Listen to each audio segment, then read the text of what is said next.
Hey everybody, welcome to the Ronline Report. Today's guest is someone I've seen compete a few times. Didn't know much about him, and today's the day we all find out more about IFBB Pro Logan Franklin. How are you, Logan? What's going on, guys? I'm doing all right. How about yourself, man? Good. You are in Texas? Yes, sir. Houston, Texas. That's why I wore my preacher shirt with the Texas. I like it. Awesome show, buddy. Awesome. I like to start with the bio stuff. Let people know how it all began for you. So, the first thing that I was kind of surprised to find out is that you were a small kid when you started all this. Started lifting at 13. Were you short and skinny? Were you tall and skinny? What did you look like? Yeah, I would say I was just the average kid. Short, skinny. Ate a lot of junk food and ran outside a lot. Burned off a lot of energy. I guess I don't know. I didn't really start putting on weight really until high school. I think I was 100 pounds in the 8th grade or something like that. So yeah, I was pretty small. Okay. Now I read in one interview that you started lifting. One of the main reasons was you didn't want to get bullied. So is it a preemptive measure? You weren't getting bullied. It was just so that you wouldn't get bullied. In middle school, I was kind of getting picked on, by some of the popular kids. I moved schools a lot, so I was always the new kid. And I moved to a country area school, and I went to a school where there was majority, black kids, Hispanic kids. You were the minority. Yeah, I was a minority in elementary school, I guess, and then I started kind of developing, I would talk sort of like them, and then my dad moved out into the country, and whenever I was in 6th grade, and that's where I started kind of getting picked on by those kids over there because I wasn't a country kid. I didn't wear knee-high water boots to school. So I didn't wear Abercrombie kids like Hollister. My parents, they were kind of struggling, paying bills for going to school and college and trying to put food on our table. So we didn't really have all the great clothes, I guess. So but your dad lifted though. Your dad was someone he had weights at home and he trained himself. Yes. Yeah, my dad trained with his brother, I believe. It was a long time ago. He hasn't worked out in a long time, that's for sure. Okay. It's been 20 years since that guy's worked out. So what was the inspiration? What did you see something in a magazine or in a movie that said, I got to get big and jacked, and then then I'll get the respect and the guys won't pick on me. What was that first thing that you saw? Yeah, originally it was my dad. My dad and my older half brother at the time was about during the time that my dad was working out, my older half brother was in 11th or 12th grade. So he was kind of working out, and I thought he was super built. I thought he was really cool. So I kind of wanted to follow their footsteps and be like that. I knew that if I had a little bit of size on me, I'd get noticed a little bit more instead of, getting looked down upon, and that's kind of where, things started picking up in my mind that's what I wanted to do, I would say. Okay. So how did you know what to do? I mean, I know there was an internet already by the time you were that old. Did you get your stuff online? Did you look at books, magazines? Or did your dad help you out? Honestly, I didn't know what I was doing. My dad didn't allow me to go work out with him in the gym because I was too young. But we had a home gym as well. So we had some basic weights, an easy bar, a bench press. I think the thing was called a Bowflex. Remember the Bowflex machine? Oh yeah, I remember Bowflex. Yeah, so we had a few things in our house, and I would just kind of mess around on that. We had dumbbells that went up to 60-pound dumbbells, and I was so my knowledge wasn't very good. My dad didn't really help me out in the beginning. He kind of just let me do my own thing because he didn't think I was gonna really, get into it as much as I did. I guess I don't know, right. Or he didn't want me getting hurt. But I guess if he didn't want me getting hurt, he would have showed me how to do it, right? Yeah. Well, we're assuming that he knew. I mean, a lot of guys lift weights for years and don't really have a lot of knowledge about it. They just like doing it. Yeah. Yeah, he was definitely big. I mean, I thought he was huge back in those days. I mean, I'm trying to think of how big he was now, and I can't even remember. It's been that long. So, but yeah, the beginning of my time working out,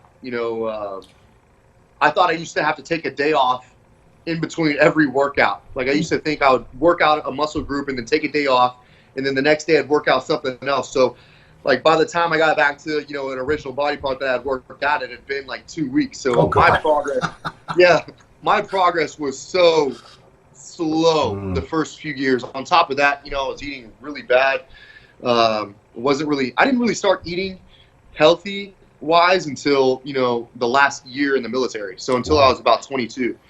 Yeah, it was whenever I really started getting the nutrition factor in bodybuilding and started picking up on that, and that's where everything started to change for me. So, you were a pretty decent athlete. You played 3 different, well, I'm going to call it a sport, football, which is huge in Texas. That's like the national sport in Texas. Baseball is a close runner-up, I think, too. And you raced motocross. So were you athletic before you started training, or did training start to make you feel like more athletic and try these different sports? Oh, no, actually, I've been super athletic my entire life. Like you said, I raced motocross, played football, played baseball. I was on my first baseball team, I believe it was 2 months before my 4th birthday, because spring season started, and I started playing t-ball whenever I was 3. I turned 4 April 2nd, so that kind of gives you a timeline. So I wasn't even 4 before I was playing my first sport. I remember a time where my mom would like sit on a bucket and throw little waffle balls at me. Those the little white balls with all the holes in them. Yep. And I would try to swing at it. I remember doing that at like 2 or 3 years old. So I definitely started, my life getting really active in sports and activities and stuff like that. But I also fought MMA as well for about 7 or 8 years.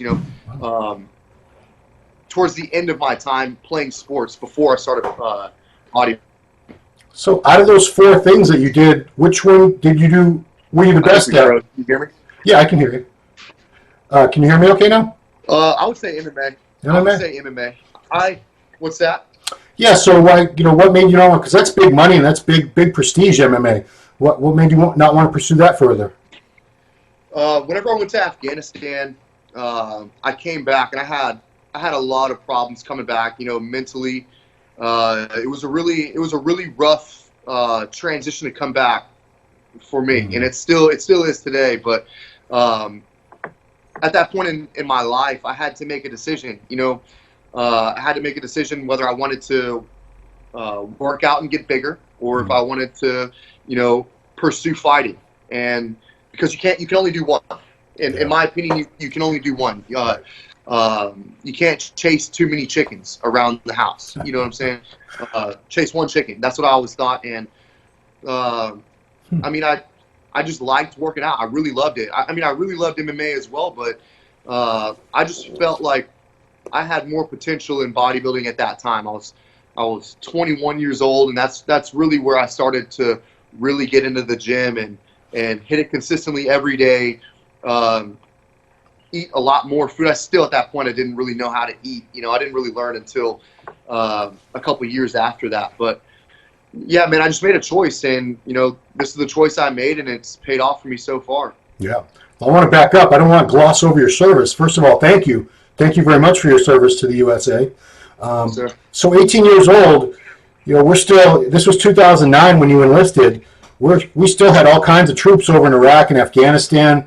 It's a bold enough move for a young guy these days to enlist in the military at all, but particularly when we have active troops on the ground in not just one, but a couple different countries. You knew going in, especially Army, you were going to see combat. So, what motivated you to join the Army, especially at a time like that?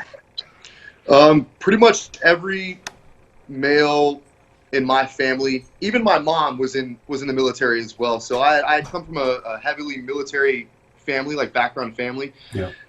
My dad was in the service. My mom's dad, my mom's brother was an airborne ranger. So I had all these, people around me that were doing these great things in the military. And whenever I was graduating high school, I'm not going to lie to you, I did not feel like I was good enough to go to college. I didn't think that I paid enough attention in high school. I kind of started slacking off in high school and sleeping a lot, started failing my classes, getting in trouble, getting in fights in school all the time, getting kicked out of school, kicked out of my mom's house. So I went through a lot of stuff. So I really wasn't focusing on,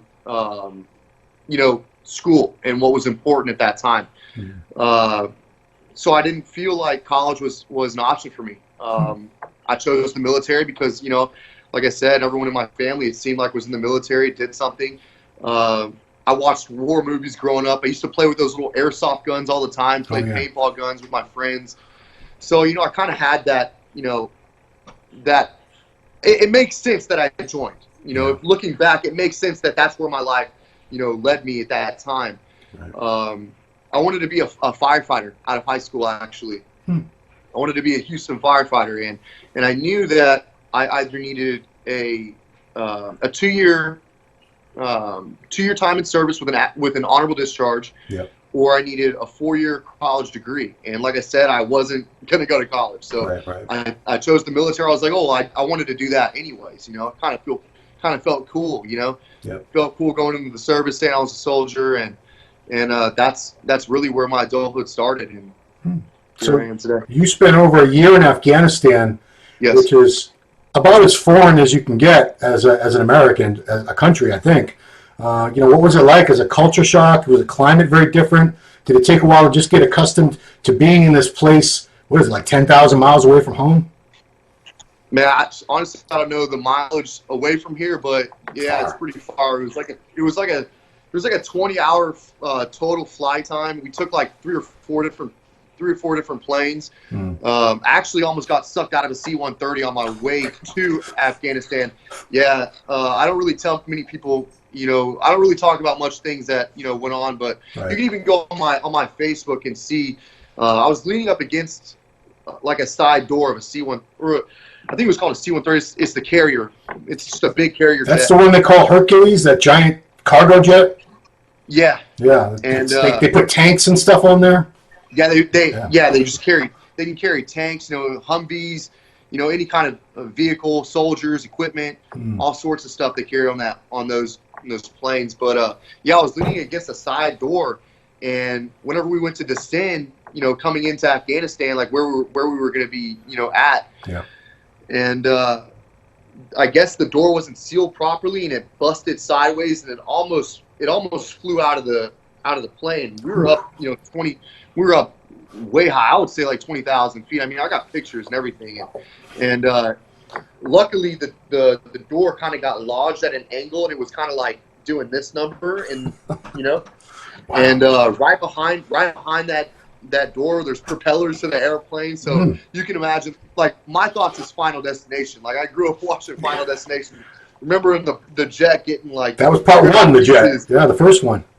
Yeah. And that's what was going through my mind at that time. So that was literally as I'm flying into Afghanistan. That was my first experience. And yeah, from there, you know, it kind of didn't calm down from there. So wow. But culture shock wise, yeah, it's way different. You know, it's hot as fuck over there. How hot? Because Texas is hot. How much hotter than Texas was it? Oh my God. Oh my God! And on top of that, it's a different kind of heat. It's more dry heat. You're way closer, you know, to the sun. The atmosphere's thinner. It's just it. The best way I can describe it is turn your oven, you preheat your oven, and then whenever it's done, open the oven and stand right in front of it. And that initial like hot air hitting you in the face is pretty much what the wind feels like over there. Wow. You know, at times, yeah, it gets really, really hot over there. And was it hot all the time, or did it get like super cold at night? Now I wouldn't say freezing like temperature wise. Like the temperature wouldn't drop to like 30, you know, or below until like the winter season. But during the summer, you know, you'd have it, you know, 130 degrees in the daytime, you know, 140 degree heat cap, and at night it would be, you know, 85, 90 degrees. So that's a huge difference. I mean, 85, 90 degrees isn't very hot, or isn't very cold. Right. But, you know, it feels cold in the evening time, I would say. I remember coming back on mid-tour leave, and it was pretty hot here in Texas, and I was wearing a jacket, you know, walking around town, and everybody was looking at me like I was retarded, you know. So, yeah, it was definitely an experience, I would say. Were you still trying to work out over there? Were there weights? Was there a weight to train? Yeah, we had weights over there for sure. It was in a little tent. Maybe I would say our gym was probably the size of 2 prison cells. Man, yeah, like a holding cell, you know. Wow. It wasn't very. It was in a tent. It was in a tent. We had like 2 squat bars. We had a bench press. We had dumbbells up to like 90s. We had a few things in there to, you know, just to kind of like stay active. But I mean, that was good weight for me, you know, at that time in my life. I was only 20 years old whenever I went over there. So yeah. It was also 140 degrees in the day, right? Yeah. What kind of training you can do in that weather? Okay, so from there you went to a little more, you know, a less harsh environment. South Korea, you spent a year over there? Yes, sir. I was in Seoul, Korea for a while, in Yongsan. Okay, and you had a different type of, you weren't in infantry this time. You were well, I guess you were always in infantry. That was your designation, right? But you were actually guarding. MOS. MOS was what? I was an MP whenever I signed. Oh. But whenever I got to, after basic training, I got sent to the 4th Infantry Division. Okay. And ever since I got to my unit, I was never with an MP platoon. I was always in a line infantry platoon. You know, I was working PSD for Lieutenant Colonel Stevenson at the time. So everybody in my platoon was infantrymen. And you know. Oh, there goes your phone. It's okay. My phone vibrated and it made my phone fall. It's still good? Yeah, we're good. All right, is the picture good? Yeah, well, I can't see the top of your head again. Oh, shit. My bad. It's okay. It's okay. All right. There we go. Sit back. Where was that? I'm sorry. Yeah, so we were talking about Korea. You specifically were assigned to guard a general, is that right? Oh, yeah. So I was working PSD for General Thurman. He was a 4-star general at the time. You know, he was the commanding general of the entire peninsula. So it was a pretty important job, I would say, protecting him at his house and stuff like that. Oh, wow. I mean, what is South Korea? I mean, obviously, I know North Korea is a huge trouble area in the world right now for us. But at that time, was there a feeling of danger all throughout South Korea that you were so close to North Korea? That was literally less. Whenever I got to Korea, that was less than a year after I'd gotten back from Afghanistan. So, like I said, you know, it was pretty hard for me to transition back to, you know, the mindset that you need to be in over here, you know, or, you know, in a civilized area, as I could say. It was hard for me, but at that time, I remember at the time, everyone was thinking that North Korea was going to invade South Korea. It was during that time frame, like 2013 time frame, when everyone thought Kim Jong-un, or however you say his name, was going psycho and was going to, you know, invade South Korea. So that's what my thoughts were going over there. But it definitely wasn't that. That's Okay. for sure. It was a good time over there. Okay, so it was toward the end of your service that you really started thinking, I want to be a pro. Was it, you know, did you know about divisions? Did you know I want to be in men's physique, or were you just thinking pro bodybuilder? What were you thinking what was your goal? Honestly, I had aspirations to kind of get out of the service and not even compete. I didn't even think about competing. I just wanted to have, you know, my YouTube channel at the time. I was starting YouTube. I haven't been on YouTube since then. But I kind of wanted to, you know, carry that Greg Plitt, you know, vibe. You know, I wanted people to look at me and be like, dang, I want to be like that guy. You know, I like his attitude. I like what he's about. And that's really all I wanted to do, was inspire people. And, you know, I remember whenever I was over there, the very first Mr. Olympia for men's physique was, I believe, 2013. And I remember watching it while I was in Korea. And I was like, wow, I think I could hang with those guys, you know. And I had less than 1,000 followers on Instagram. I hadn't even, you know, entered the fitness scene yet. So I remember looking at all the top guys, you know, at the time, and trying to compare myself to them and seeing like how I would stack up next to them. I mean, of course, you can't really judge off of pictures like how big somebody is. Right. I mean, I see it all the time. A lot of people trying to compare like my photos to theirs, and it's like, bro, you got to understand like how much bigger I am than that photo. Like next to you, like. I'll see people putting up like a 150-pound man next to me, and they'll like zoom them in to where they're the same size as me. Right. And I'm like, so I remember kind of thinking that way. So I understand, you know, that. But I do remember trying to go off of shape, and that I thought that my shape could kind of hang with those guys.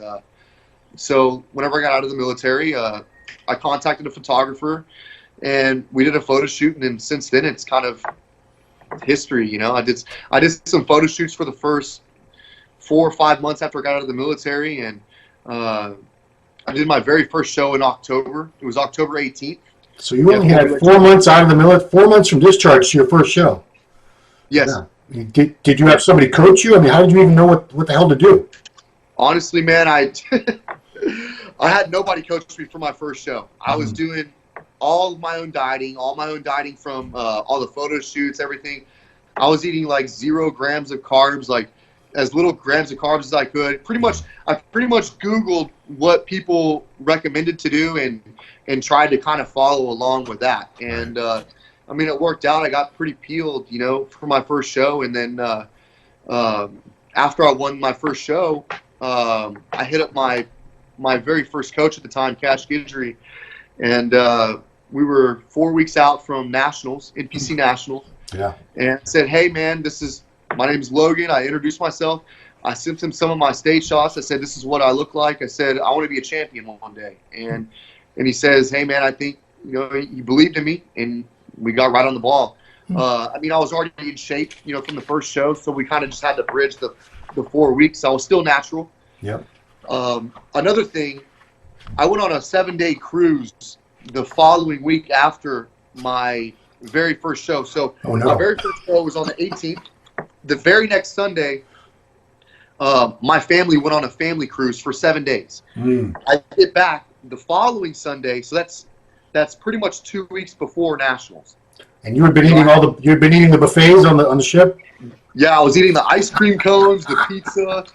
Yeah, I was having a good old time. I didn't take it serious at all, not one bit. I didn't even know at that time.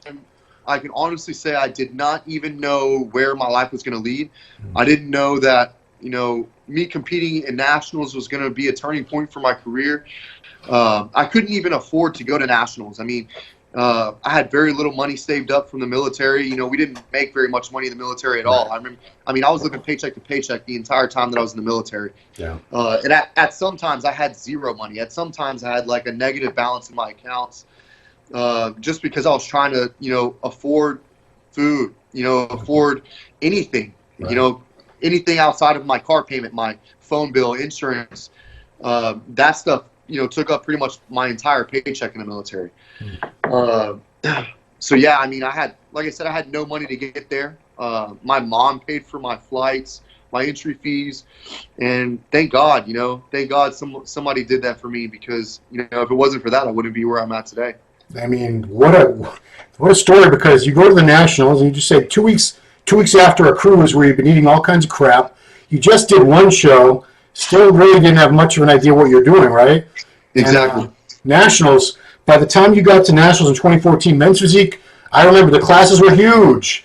There was like there was like 60. If I remember right, there was about 60 people in my own height class. Yeah, every class is like that. Every class is like that. Every height class was something crazy like that, and there was classes all the way up to F. And yeah. And you won. 23 years old, you won the D class and the overall. Bang.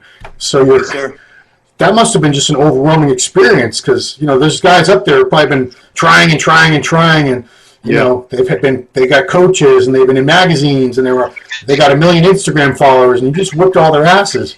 Like, and I was a nobody. I was literally a nobody. I mean, nobody even saw me coming into the show.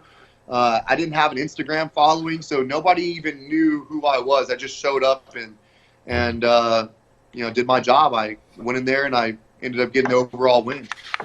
And it's funny after the show, I remember my coach at the time asking me, he's like, do you understand what you just did?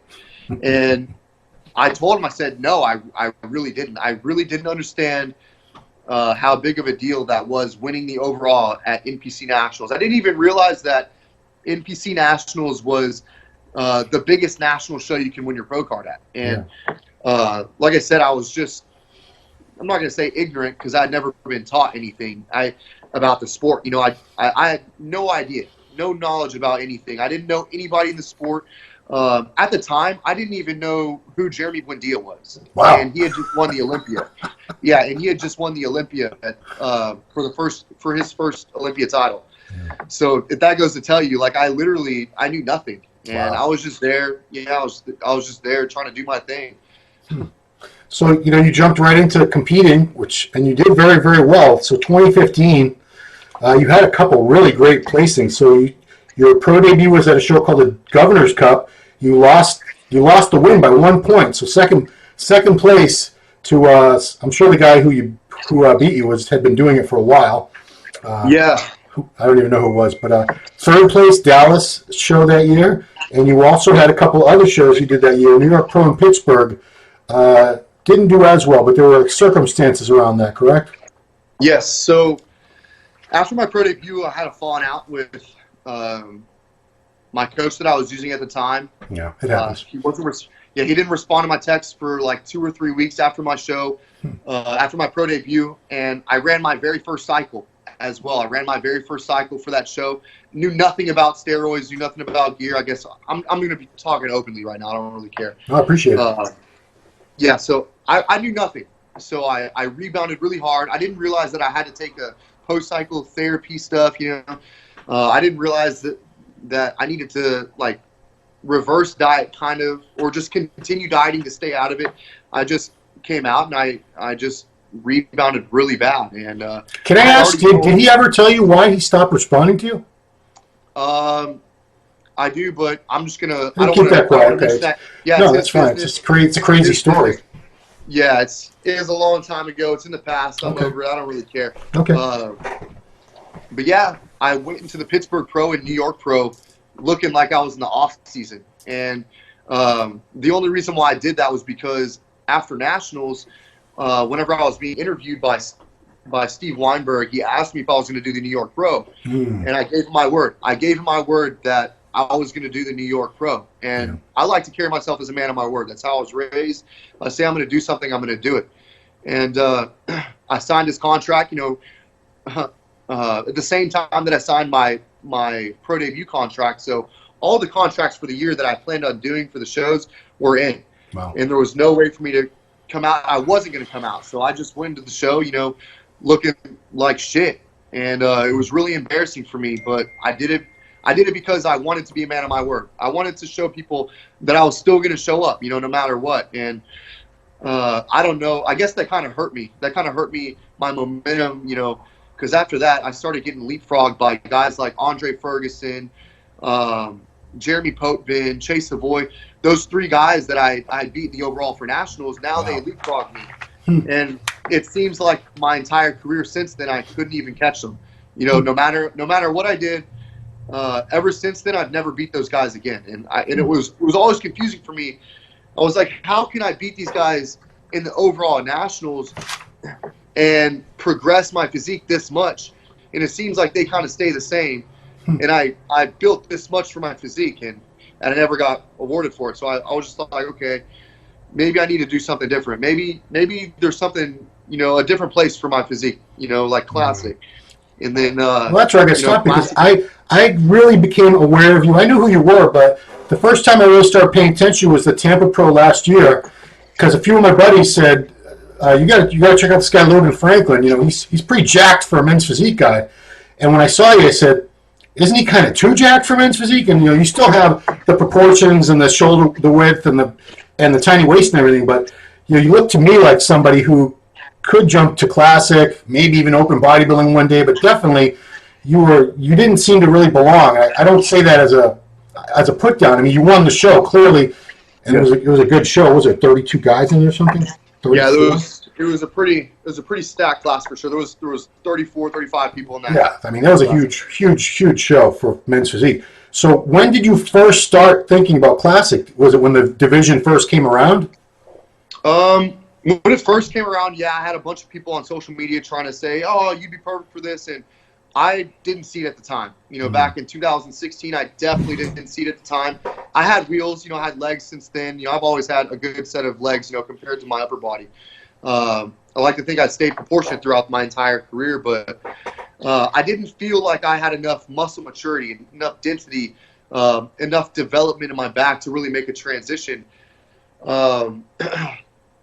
But after the Arnold Classic in 2018, so my very first Arnold Classic showing, where I placed 4th there as well, that's whenever I initially wanted to make the transition to Classic.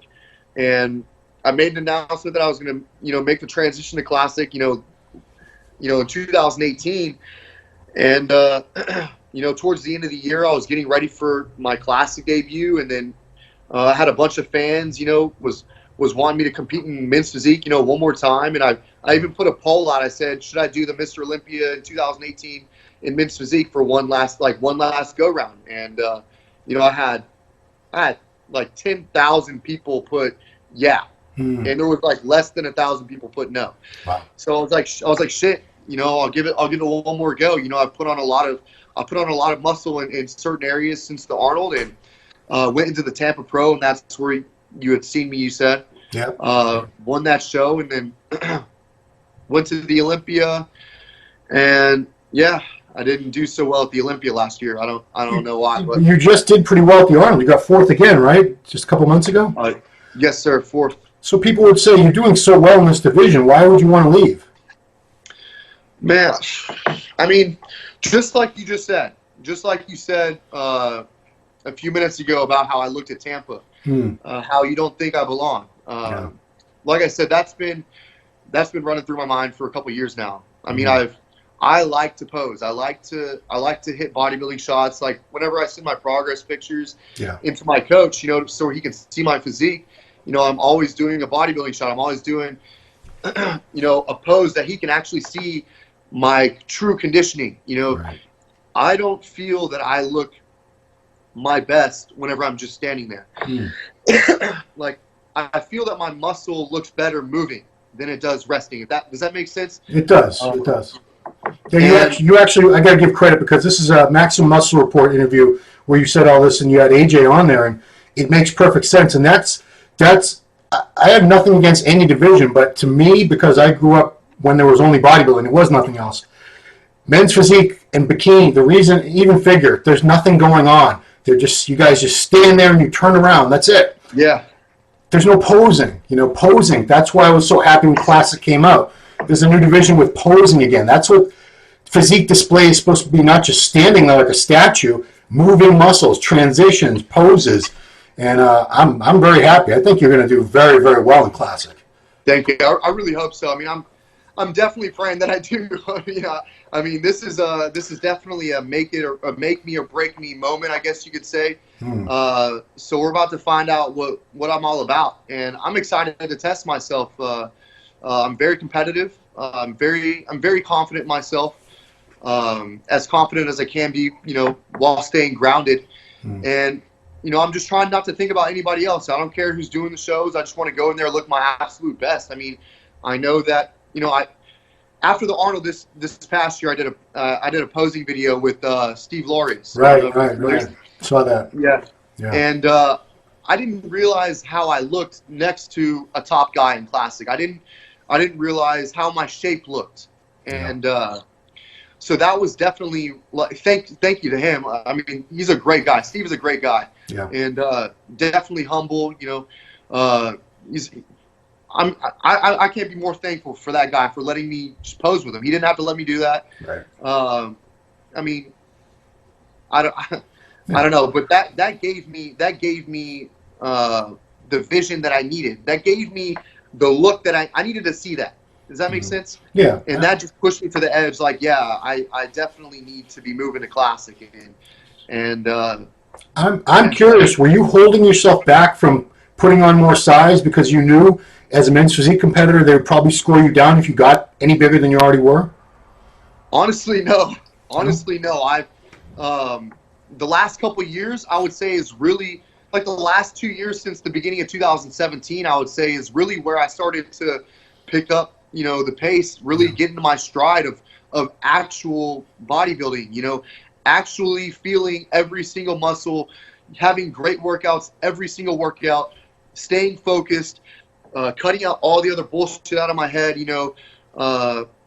That's whenever my development has really started to progress, and I just allowed it to happen.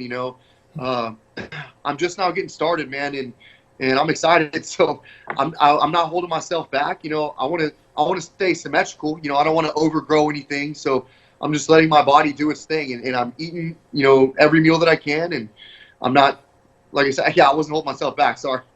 Okay. So what you talked about in the other interview, you talked about improvements that you want to make. So, probably, what is the height? What's the weight limit for your height for Classic? Is it like 210 or something? I'm 6 foot. Oh, you're 6 foot. I could be wrong by a few pounds, but I believe it's 230 pounds for my Okay, well, that's right, because I talk to Bumstead all the time, and it's 230 for him. So, okay, so you have some room to grow because you were competing at about 205 or something before. Yes, sir. So in that posing video with Steve, I was only 205. Okay. So I have 25 pounds of muscle that I can gain, but I don't plan on gaining all that right now. Yeah. I just want to take things slow. I mean, I'm only 28. I just turned 28 as well. So, happy birthday. I recognize that I have potentially a long career ahead of me, if I want it to be that way. And right now I do. I really want this. So I just want to, have longevity. I want to make sure that I do things right. I want to make sure that I don't injure myself. I want to make sure that I don't damage myself internally by, just trying to put on a ton of mass, and taking crazy amounts of gear. That's not what I do. You got to keep that small waist too. Yeah, exactly. Exactly. I mean, do you have an idea when you want to make your debut in Classic? Yes, sir. What is so I'm doing the Tampa Pro. Oh, this year? Yes. Okay, good. So we don't have that long to wait. I was afraid you were going to say next friggin' fall or something. Oh no, I'm not. I'm not that guy. I like to compete. I love to stay in shape. I mean, I can't stand whenever I get myself above like a certain body fat percentage. Like the moment my face gets like puffy and full, I'm like, wow, I need to cut it back. Because honestly, my face has always been sucked in. Yeah. Even before bodybuilding. So whenever I see my face rebound like that, I go into, oh shit, I need to start eating clean. I need to start eating healthy. And so I kind of try to stay in shape. I don't want to take a super long off season. I don't think that I need to. Yeah. And you're not one of those people who believes you have to get fat to put on muscle either. Exactly. Exactly. I'm the type of guy, I actually do a lot of my growth, leading into the show as I'm cutting down. I'm picking up steam. I'm eating perfectly. Don't miss my meals. I don't miss workouts. Hold on, someone's calling me in. Sorry. It's okay. It happens. Are you there? Yeah, I'm here. Okay. Yeah. So, I just lost my train of thought. I'm sorry. That's okay. So tell me a little bit about your coach. I saw him in the AJ. Obviously, everyone in the industry knows who AJ Sims is. But how'd you start working with him? Man, that guy's changed my life, and thanks to that guy. I mean, he didn't have to work with me. I contacted him and I sent him a DM after the Olympia this past year. I was kind of disappointed in my placing at the Olympia, so I was like, dang, something needs to change. There's something that I can be doing that I'm not doing. Something needs to be different in my last couple of weeks. I mean, you could see me leading into the shows. I'd look amazing. Leading into a show, and then it seems like the last couple of weeks, I can't be brought in. I couldn't be brought in by my previous coach. Nothing against him. It's just I needed a change. I needed to take myself to the next level, and I definitely feel that AJ helped me get there. And it's just crazy the difference in what he does. He cares about everything that I'm doing. Like my gut health. I never used to take any kind of supplements other than the super supplements leading into the show, other than like a vitamin C. I didn't really think that I needed to take anything else because, like I said, I'm still new to this. I'm still getting into bodybuilding itself. I'm still learning. I'm still a student to the game. So, he got me on like all sorts of stuff to like make sure that my liver's good, my heart, my kidneys, everything. All my functions are great, and added all those stuff, all them things in there. Digestives, to help me get my meals in. And man, I'm telling you, it made such a big difference for me, and especially the last couple of weeks, like what we managed to do leading into the show, like the drying out process. That's one thing I could never get, was just super dry.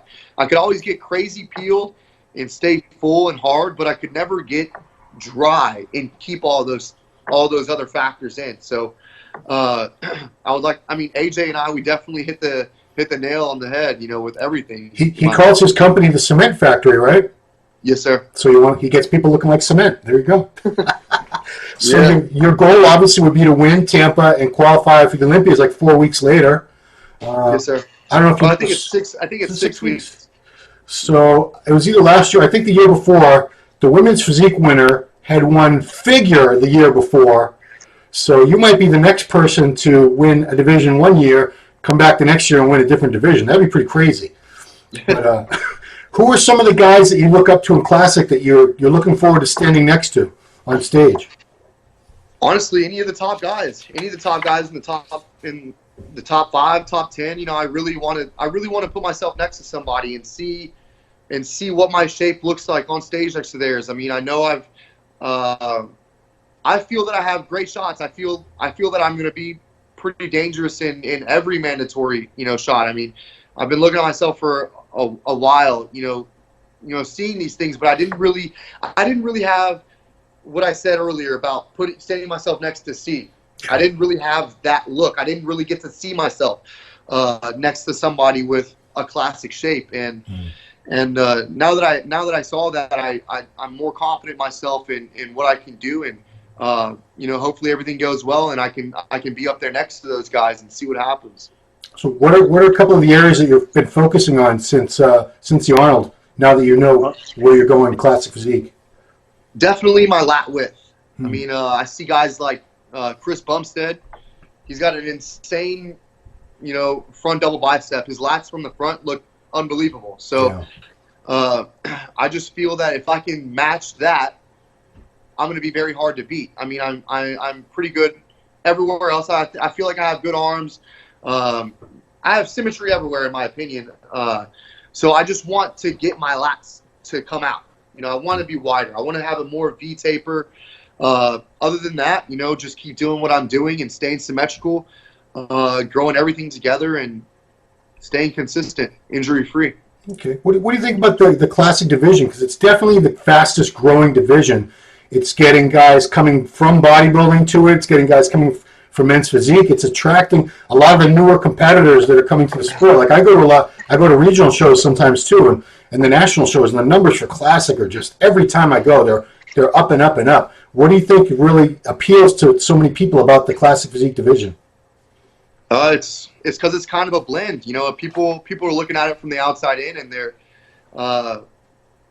they just love it. I mean, you got the aesthetics part, like from the shape standpoint, but then they also have mass. Yeah. Like you just said, there's open bodybuilder guys coming in that were too small for open bodybuilding, and coming down they have shape for Classic. So it reminds a lot of people of what it is, classic bodybuilding.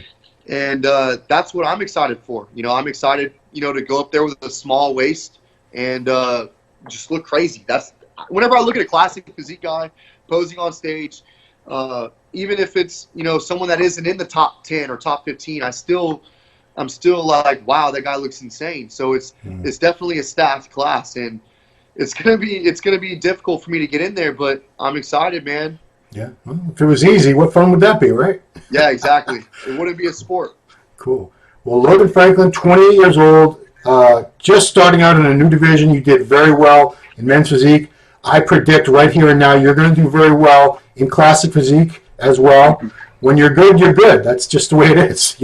When you're good, you're good. You're going to be a little bigger version, and you'll finally get to display your physique, which you never really have had a chance to do. So yes, I think that's a cool thing. Yes, sir. Is there an Instagram? What's your Instagram so people can follow you? It's just Logan_Franklin. Easy enough. Okay. Easy enough, man. Everybody, Logan_Franklin. And we don't have that long to wait. What is the date on Tampa Pro? August 2nd. Oh, wow. Okay. So we're a little under 14 weeks away. Oh, right on. Not too far. Not too far. I started dieting a few weeks ago. I mean, I've been dieting since the Arnold, but I started sticking to just my diet and not, eating all the, fast food stuff like burgers and going to restaurants. Like now it's just what my coach has me eating, every day. So I'm in that zone right now, and I leave for the UK in about a week. On the 6th, I leave for the UK for a week. Oh. And then once I come back, I mean, the foot's going all the way down on the gas, and, Nice. and I'm coming in for that show. I'm coming in headhunting. I mean, I don't care. I don't care who's doing it. Like I said, I want somebody to do it. I really do. I really want, a top guy to come into that show. I want someone to come there and try to shut me down. Like, that's what I want. Well, it's the last show to qualify for the Olympia, so you can be sure there's going to be some good talent there. You'll have some good talent to share the stage with. It'll be a good time. So, Yes, sir. All right, man. Well, I'm very much looking forward to it, Logan. I want to see what you and AJ have in store for us. Thank you. Cool. We're gonna bring something crazy. I mean, I'm just so excited about it. I mean, I can't be more pumped about a show. I've never been this pumped about a show, just because it's really a true test to my capabilities. I mean, I'm gonna be up there posing for the first time, like actually posing. Yeah. I'm gonna have a much crazier, different look. So for the Arnold, this past Arnold, I mean, I spoke about it in a previous interview, Maximum Muscle Report. You just spoke about it. Yeah. I told him, look, for about 4.5, 5 weeks, I was having issues taking a shit. Like I couldn't take a shit from it was like the last couple days of December until the first few days of February. Oh, dude. I didn't. Yeah, so I thought I was gonna have to go to the hospital. I literally almost had to pull out of the Arnold, and thank God I didn't. Because of how I looked. But I'm excited to do a show like this prep with AJ, where I don't have that 5 weeks that hindered me. So I'm trying to think of how I would have looked if I didn't have that issue going on. Wow. And that sucks. It happened to me. It happened to me because I ordered this stuff off of Amazon called Heather's Tummy Fibers. Okay. You ever heard of it? No. Yeah, it's a product. I still have it in my cabinet. I need to go throw that shit away. Why would you keep that around anymore? Yeah. So what it does, it's supposed to like increase your gut health, increase the bacteria in your gut to help your bowel movements just even better. And it's not like I had, any issues going to the bathroom anyways. Right. I've never had issues. Yeah. It's just, I was just trying to cover every angle of everything. And I guess the product binded with my insides wrong, and it clogged me up, man. It made me more constipated than I've ever been in my life, man. It was horrible. Heather's, we got one. Super bloated. Heather's Tummy Fiber? Yeah, Heather's Tummy Fibers. I mean, it's a great, I can imagine it being a great product for people, but I even Googled like reviews about it, and there's multiple people that have had the same issue as mine. It doesn't work for some people. Unfortunately, I was one of those people. Damn. And you're training for the Arnold Classic at the time. Yeah. Yeah, man. Wow. My girlfriend was here. My girlfriend's here with me, and she was like seeing me go through it, and it was definitely it definitely tested my will to keep going. But I'm sure. I'm not the type of guy that likes to quit something that I started. So I definitely I soldiered on, and I made it to the show. You are a soldier, so that's what you do. So, all right, man. Well, thank you so much for your time. Thanks for having me, Logan. It's been good to get to know more about you. And again, looking very, very much forward to seeing you in Tampa as a Classic Physique Pro for the first time. It's going to be exciting. A lot of people there's going to be a lot of buzz about this. Trust me. So, I can't wait. I'm really excited, man. I won't let anybody down. I promise you that. Cool. All right, and everybody, thank you for watching. So check him out on Logan_Franklin on Instagram. And appreciate you guys all watching Ronline Report with Logan Franklin. We'll see you next time.